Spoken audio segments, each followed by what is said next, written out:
I was asked, can you become paralyzed from degenerative disc disease? Not really.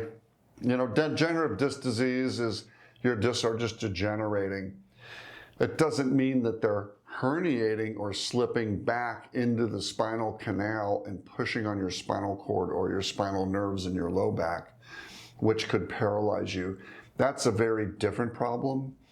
But degenerative disc disease in and of itself is just something that often causes some neck pain or arm pain or low back pain and leg pain, and can be fixed pretty readily with artificial disc replacement.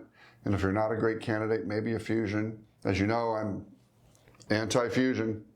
I want to keep motion. We're living longer, keeping our mobility, keeping us active and functional as we age.